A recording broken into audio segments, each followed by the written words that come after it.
अगर मैं आपसे कहूं कि अब शादी सिर्फ 7 फेरे या निकाह से नहीं मानी जाएगी, बल्कि सरकारी रजिस्टर में दर्ज होना जरूरी होगा। अगर कहूं कि अगर आप लिव इन रिलेशनशिप में रह रहे हैं तो आपको अब सरकार से बताना होगा कि आप लिव इन में हैं और किसके साथ हैं। और उसी में अगर यह भी जोड़ दूं कि तलाक अब परंपरा या धार्मिक तरीके से नहीं, बल्कि सिर्फ एक तय कानूनी प्रक्रिया से मान्य होगा, तो आप सबसे पहले क्या सोचेंगे? यही ना कि भाई मामला बड़ा है। जी हां, अगर आप सोच रहे हैं ऐसा तो आप बिल्कुल सही सोच रहे हैं, क्योंकि मामला वाकई में बड़ा है और यह बड़ा मामला होने जा रहा है गुजरात में। दरअसल खबर गुजरात से है, जहां विधानसभा में एक ऐसा बिल पेश किया गया है जो आने वाले समय में लोगों की निजी जिंदगी के कई पहलुओं को सीधे प्रभावित करेगा। यह सिर्फ एक कानून नहीं है, बल्कि एक ऐसा ढांचा है जो कहता है कि अब धर्म के आधार पर अलग अलग नियम नहीं चलेंगे, बल्कि शादी, तलाक, विरासत और लिव इन रिलेशनशिप के लिए एक समान नियम होंगे। इसलिए इस पूरे घटनाक्रम को समझना जरूरी है, क्योंकि यह सिर्फ गुजरात तक सीमित नहीं रह सकता है। देश भर में लंबे समय से समान नागरिक संहिता को लेकर बहस होती रही है और अब एक राज्य ने इसे लागू करने की दिशा में ठोस कदम उठाया है। हालांकि इससे पहले उत्तराखंड में भी यह आ चुका है। तो सबसे पहले बात करते हैं इस बिल के मूल उद्देश्य की। सरकार का कहना है कि अलग अलग धर्मों के व्यक्तिगत कानूनों की वजह से कई बार समानता और न्याय प्रभावित होता है। इसलिए एक ऐसा कॉमन फ्रेमवर्क बनाया जाए जिसमें हर नागरिक के लिए एक ऐसा कानून हो, चाहे वह किसी भी धर्म से जुड़ा हो। आपको बता दें कि यह विचार नया नहीं है, लेकिन इसे लागू करना हमेशा से चुनौतीपूर्ण रहा है। अब आते हैं इस बिल के मुख्य प्रावधानों पर, जो सीधे आम लोगों की जिंदगी से जुड़े हुए हैं। सबसे पहले विवाह। इस प्रस्तावित कानून के तहत शादी के बाद 60 दिनों के भीतर उनका पंजीकरण कराना अनिवार्य होगा। यानी सिर्फ धार्मिक रस्मों से शादी पूरी नहीं मानी जाएगी, जब तक कि उसे सरकारी रिकॉर्ड में दर्ज नहीं किया जाएगा। अगर कोई ऐसा नहीं करता है तो उस पर 10,000 से 25,000 रुपए तक का जुर्माना लगाया जा सकता है। इसके साथ ही इस कानून में स्पष्ट कर दिया गया है कि एक समय में केवल एक ही विवाह मान्य होगा, यानी बहु विवाह को मान्यता नहीं मिलेगी। अब बात तलाक की। यहां भी बड़ा बदलाव प्रस्तावित है। इस कानून के मुताबिक शादी के 1 साल के भीतर तलाक नहीं लिया जा सकेगा। हालांकि असामान्य परिस्थितियों में अदालत छूट दे सकती है, लेकिन सबसे महत्वपूर्ण बात यह है कि अब तलाक किसी भी धार्मिक या पारंपरिक तरीके से मान्य नहीं होगा, चाहे वह किसी भी धर्म की प्रथा क्यों ना हो। तलाक सिर्फ कानून में तय प्रक्रिया के तहत ही मान्य होगा। इसका मतलब है कि सभी नागरिकों के लिए तलाक का एक समान कानूनी रास्ता होगा। अब आते हैं उस हिस्से पर जो इस बिल को सबसे ज्यादा चर्चा में ला रहा है, और वह है लिव इन रिलेशनशिप।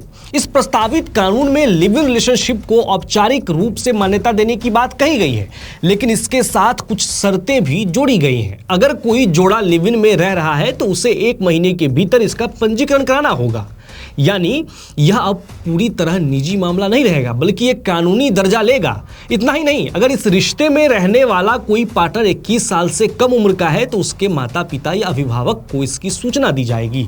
यह प्रावधान युवाओं की स्वतंत्रता और पारिवारिक हस्तक्षेप के बीच संतुलन बनाने की कोशिश के रूप में देखा जा रहा है, लेकिन इस पर बहस भी होना तय है। लिव इन रिलेशनशिप से जुड़े एक और महत्वपूर्ण प्रावधान की बात करें तो इस कानून में ऐसे रिश्तों से जन्मे बच्चों की पूरी तरह कानूनी माना जाएगा। साथ ही अगर संबंध टूटता है तो पार्टनर को भरण पोषण का अधिकार भी मिलेगा। यानी लिव इन को सिर्फ सामाजिक नहीं, बल्कि कानूनी जिम्मेदारी के दायरे में भी लाया जा रहा है। अब बात करते हैं विरासत यानी संपत्ति के बंटवारे की। इस प्रस्तावित कानून के अनुसार अगर किसी व्यक्ति ने वसीयत नहीं बनाई है तो उसकी संपत्ति का बंटवारा एक तय नियम के तहत होगा। इसमें माता पिता, पत्नी और बच्चों को समान हिस्सा मिलेगा।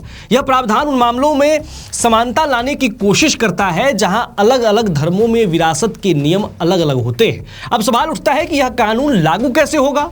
फिलहाल यह एक प्रस्तावित बिल है जिसे विधानसभा में पेश किया गया है।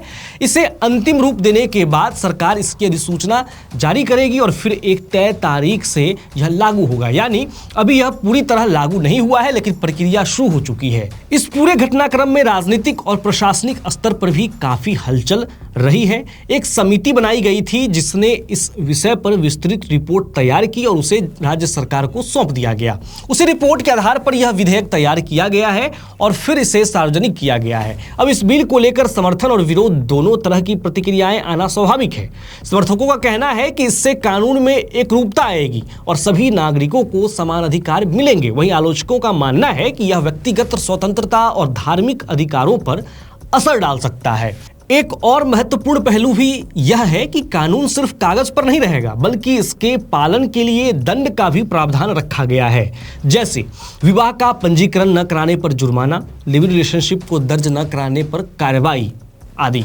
यानी कि यह एक सख्त लागू होने वाला ढांचा बनाने की कोशिश है। अगर इसे बड़े परिप्रेक्ष्य में देखें तो यह कदम देश में समान नागरिक संहिता को लागू करने की दिशा में एक प्रयोग की तरह भी देखा जा सकता है। अगर यह मॉडल सफल होगा तो संभव है कि अन्य राज्य भी इस दिशा में कदम बढ़ाएं, लेकिन इसके साथ कई व्यवहारिक सवाल भी जुड़े हैं, जैसे ग्रामीण क्षेत्रों में जागरूकता कैसे लाई जाएगी, पंजीकरण की प्रक्रिया कितनी सरल होगी और क्या प्रशासनिक ढांचा इतने बड़े बदलाव को संभालने के लिए तैयार है।